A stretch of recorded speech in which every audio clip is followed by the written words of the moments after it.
നമസ്കാരം എല്ലാവർക്കും. നിങ്ങളൊരു യൂട്യൂബ് തുടങ്ങിയ ആളാണെങ്കിൽ, അല്ലെങ്കിൽ തുടങ്ങാൻ ആഗ്രഹിക്കുന്ന ആളാണെങ്കിൽ, അല്ലെങ്കിൽ പുതിയ പഴയ യൂട്യൂബർ ആണെങ്കിൽ തന്നെ ഞാൻ നേരത്തെ തുടങ്ങിയിട്ടുള്ള ആളുകൾ, വിജയിച്ച ആളുകൾക്കും തന്നെ കൺഫ്യൂഷൻ ഉണ്ടാവാറുണ്ട്. നമ്മൾ എങ്ങനെയാണ് ഒരു വീഡിയോ പ്രസൻറ്റ് ചെയ്യേണ്ടത്, അല്ലെങ്കിൽ ഒരു ഒരു ഒരു ഒരു മാറ്റർ എങ്ങനെയാണ് നമ്മൾ കൈകാര്യം ചെയ്യേണ്ടത്, അതെങ്ങനെ നമുക്ക് സ്ക്രീനിൽ കൊണ്ടുവരാം, നമ്മളെങ്ങനെ പ്രസൻറ്റ് ചെയ്യാമെന്നുള്ളതിനെക്കുറിച്ച് പലർക്കും പലവിധ ധാരണകളായിരിക്കുമല്ലേ. ഇതിന് പ്രോപ്പറായിട്ടൊരു ഒരു മോഡലുണ്ടോ എന്ന് ചോദിച്ചു കഴിഞ്ഞാൽ ഇല്ല, തീർച്ചയായും ഇല്ല. അപ്പോൾ നമ്മൾ എങ്ങനെയാണ് ചെയ്യേണ്ടത്? പലർക്കും കൺഫ്യൂഷൻ ഉണ്ട്. നമ്മൾ ഫുൾ സ്ക്രീനിൽ സംസാരിക്കണോ, അല്ലെങ്കിൽ ചെസ്റ്റ് വരയ്ക്ക് കണ്ടാൽ മതിയോ, അല്ലെങ്കിൽ ഹാഫായിട്ട് കണ്ടാൽ മതിയോ, ഈ കൈകാലുകൾ അല്ലെങ്കിൽ കൈ ആക്ഷൻസ് എങ്ങനെയായിരിക്കണം, എന്തെങ്കിലും ടൂൾസ് യൂസ് ചെയ്യണോ, അല്ലെങ്കിൽ നമ്മൾ തല അങ്ങോട്ടും ഇങ്ങോട്ടും ചലിക്കണോ, ബോഡി ചലിക്കണോ എന്നുള്ള പല വിധ കൺഫ്യൂഷൻ ഉണ്ടാവുമല്ലേ. അപ്പോൾ ഇതെങ്ങനെയാണ്, ഇതൊരു പ്രോപ്പറായിട്ട് എങ്ങനെയാണ് ഒരു വിഷയം നമ്മൾ കൈകാര്യം ചെയ്യുക, അല്ലെങ്കിൽ നമ്മുടെ പ്രേക്ഷകരുമായിട്ട് അത് കമ്മ്യൂണിക്കേറ്റ് ചെയ്യുക എന്നുള്ളതിനെക്കുറിച്ചാണ് നമ്മൾ നോക്കാൻ പോകുന്നത്. അപ്പോൾ ശരിക്കും പറഞ്ഞു കഴിഞ്ഞാൽ ഒരു പ്രോപ്പറായിട്ടുള്ള മോഡൽ എന്ന് പറയുന്നത് ഇല്ല. നമ്മൾ യൂട്യൂബ് എന്ന് പറയുന്നത് ആരോടും കമ്മ്യൂണിക്കേറ്റ് ചെയ്യാൻ പറ്റുന്ന ഒരു ചാനലാണ്. അപ്പോൾ നമുക്ക് പറ്റുന്ന രീതി ഏതാണ്, നമുക്ക് ഏറ്റവും ഈസി ആയിട്ട് നമ്മുടെ ഏറ്റവും അടുത്ത സുഹൃത്തുക്കളോടോ അല്ലെങ്കിൽ ഏറ്റവും അടുത്ത ആളുകളോടോ എങ്ങനെയാണോ നമ്മൾ കമ്മ്യൂണിക്കേറ്റ് ചെയ്യുന്നത്, അങ്ങനെ ഒരു മൈൻഡ് സെറ്റിൽ നമുക്ക് കാര്യങ്ങൾ സംസാരിച്ച് പോകാൻ പറ്റുള്ളൂ. നമ്മളെ കാണുന്ന ആളുകൾ നമ്മുടെ ഏറ്റവും അടുത്ത ആളുകളാണ്. നമുക്ക് നമ്മുടെ കയ്യിലുള്ള ഇൻഫർമേഷൻ നമ്മൾ അവരുമായിട്ട് ഷെയർ ചെയ്യുകയാണ്, അത് അവർക്ക് ഉപകാരപ്പെടുന്നതാണ് എന്നുള്ളൊരു വിചാരത്തിൽ പറയാം. അല്ലാതെ നമ്മൾ മസിൽ പിടിച്ചുകൊണ്ട് നമ്മൾ ഒരു ഗൗരവത്തിലുള്ളൊരു ന്യൂസ് റീഡറിൻ്റെ ആ ഒരു മൈൻഡ് സെറ്റിലൊന്നും പോയി പ്രസൻറ്റ് ചെയ്യേണ്ട കാര്യമൊന്നുമില്ല മസിലും പിടിച്ചിട്ട്. ഓക്കെ, നമ്മളൊരു സീരിയസ് ആയിട്ടുള്ള വിഷയമാണ്, അല്ലെങ്കിൽ ഒരു മർഡറിനെ കുറിച്ചാണ്, അല്ലെങ്കിൽ ഒരു ട്രാജഡിനെ കുറിച്ചാണെങ്കിൽ നമുക്ക് ചിരിച്ചുകൊണ്ട് കമ്മ്യൂണിക്കേറ്റ് ചെയ്യാൻ പറ്റില്ല അല്ലേ.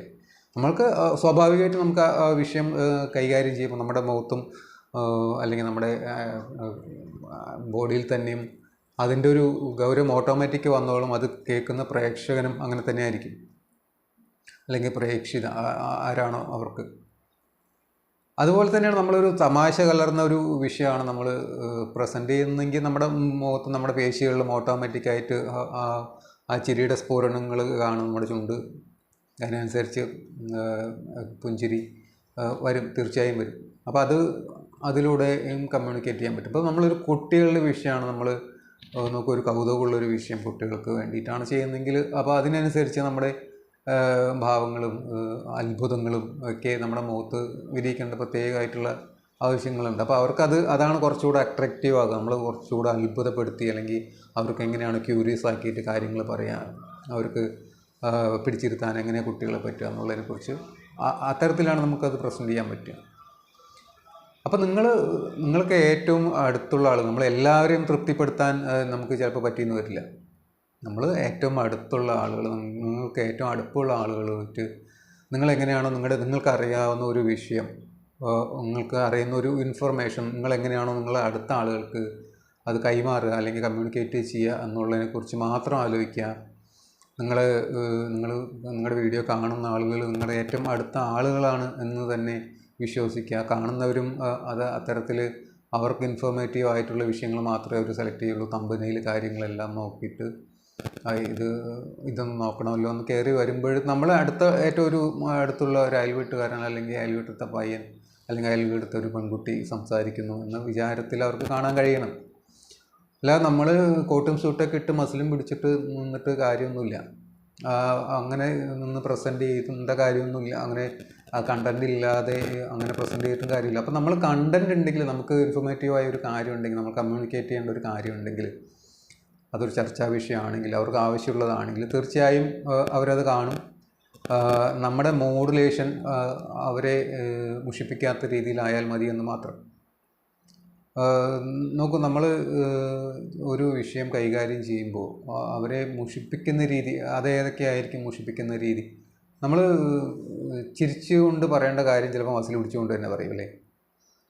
ചില മസിൽ പിടിച്ചുകൊണ്ട് ചെയ്യേണ്ട കാര്യങ്ങൾ ചിരിച്ചുകൊണ്ട് പറയുന്ന ആൾക്കാരുണ്ടാകും. കൊലപാതകത്തെക്കുറിച്ചൊക്കെ അല്ലെങ്കിൽ മയക്കുമരുന്നിന് അടിമകളായവരെ കുറിച്ചൊക്കെ നമുക്ക് ഒരു ലാഘവത്തോടെ കൈകാര്യം ചെയ്യുന്ന ആൾക്കാരുണ്ടാവും. അപ്പോൾ അത്തരം മോഡുലേഷൻസിലൊക്കെ ചെറിയ മാറ്റങ്ങൾ വരുത്തുക. നമ്മൾ ആ ഒരു ഗൗരവമുള്ള കാര്യം പറയുമ്പോൾ ആ ഗൗരവത്തിൽ പറയാം.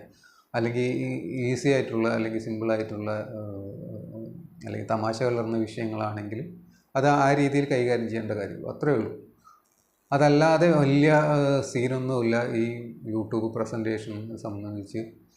നമ്മളെ യൂട്യൂബർമാരിലെ നമുക്ക് ഏറ്റവും അടുത്തറിയാവുന്ന എല്ലാവർക്കും അറിയാവുന്ന ഒരാൾ നമുക്ക് സന്തോഷ് ജോർജ് കുളങ്ങര സാറ്. അങ്ങേരുടെ യാത്രാ വിവരണങ്ങളും അല്ലെങ്കിൽ ഡയറി കുറിപ്പുകളൊക്കെ നമ്മൾ കേൾക്കും. നമ്മൾ ആ ചാനൽ വന്നു കഴിഞ്ഞ് പിന്നെ നമുക്ക് വേറൊന്നും വയ്ക്കാൻ തോന്നില്ല അല്ലേ. അത് അങ്ങേരുടെ പ്രസൻറ്റേഷൻ എങ്ങനെയായിരിക്കും, ആ ഒരു അത്ഭുതം നിറഞ്ഞ ഒരു ചെറിയൊരു വിഷയമായിരിക്കാം ചിലപ്പോൾ.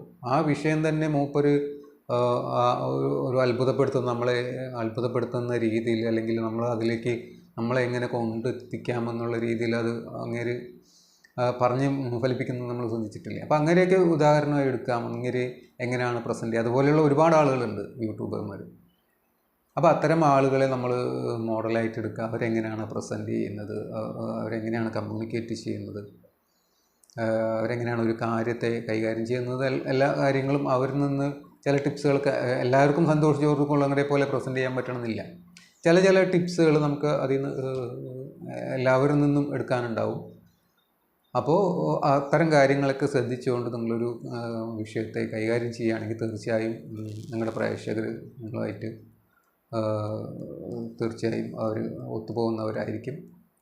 നിങ്ങൾക്ക് കൂടുതൽ വ്യൂ ടൈം കിട്ടും, വ്യൂവേഴ്സ് കിട്ടും, സബ്സ്ക്രൈബർ കിട്ടും. തീർച്ചയായും ഈ കാര്യങ്ങളൊക്കെ ഒന്ന് ശ്രദ്ധിക്കുക. അപ്പോൾ എല്ലാവർക്കും ഒരു ശുഭദിനം ആശംസിക്കുന്നു. നന്ദി, നമസ്കാരം.